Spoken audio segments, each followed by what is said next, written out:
So we decided to visit an attraction park. It's only 150 kilometers away from Bangkok, but it takes ridiculous amount of time to get there by train. I say rent a car, save your time, and enjoy the road trip. Actually, it's not just an attraction park, it's a resort with its own little ecosystem, which includes hotels, cafes, and different kiosks where you can buy all the essential stuff you need. The whole area is made in the style of the Wild West. Cafes look like cowboy saloons, and hotel suites look like old wagons or bungalows. They even have their own public transport system that you'll definitely need to use to get to places, because the territory is huge. The vehicles look like sausage wagons and are really fun to ride. You can get a ride from your hotel room to breakfast canteen or to attraction park and back, absolutely free. The room we booked wasn't so fancy, but it was comfortable and cheap, 1200 baht or $35. And if you pay for the room, you get a discount for the attraction park admission. 4 hours of unlimited rides will cost you 500 baht or $15.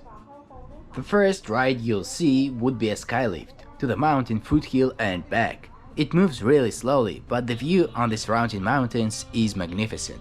Definitely a must try. Looks a bit scary, but it's not. Then there's a zip line. Well, now we're talking. It's definitely exciting to do if you're a rookie at such things. It starts slowly, but the more you weigh, the more speed you gain. Next goes the kart ride.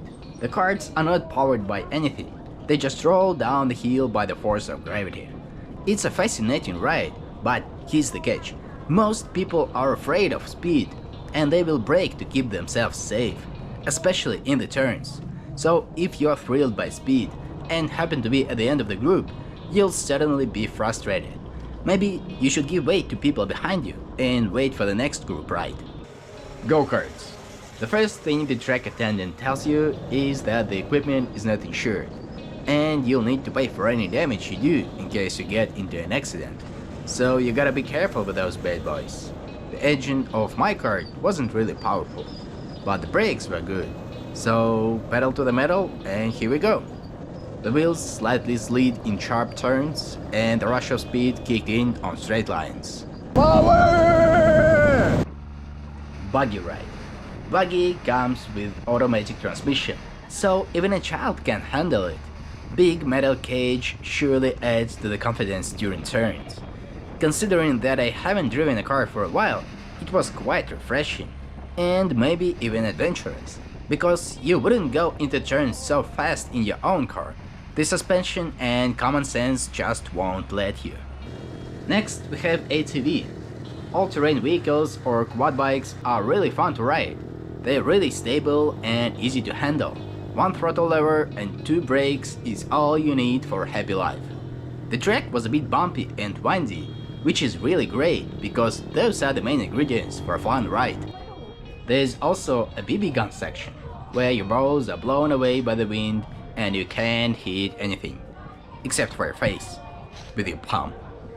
Water activities such as log ride and water slide are always fun. I'll just leave you with the footage.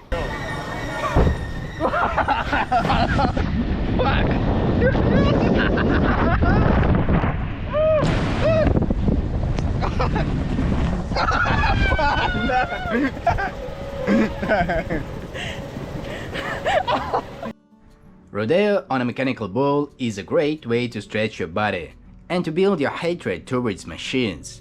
The electrical son of a bitch kicks you like crazy. It's quite manageable to hold onto it during the first round, but during the second round, the beast becomes hungry for blood and ready to tear you apart. There's also such thing as gold panning, a long forgotten art which you can revive with your own hands. The goal is to wash away the boring sand and get to the good shiny parts, and if you manage to do so, you'll get a small prize.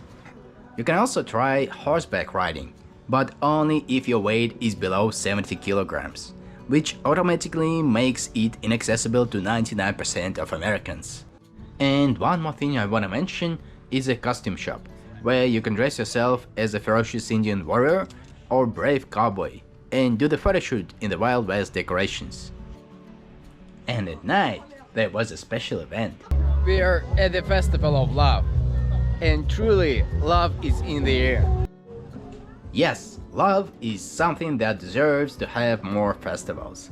And as at every event in Thailand, there's a lot of food and a lot of booze. Couples are getting drunk and happy and ride on the Ferris wheel with unbelievably small cabins, which is not due to the lack of funding, as I was assured by the personnel, but to get loving hearts closer to each other. That's all for now. Thank you and goodbye.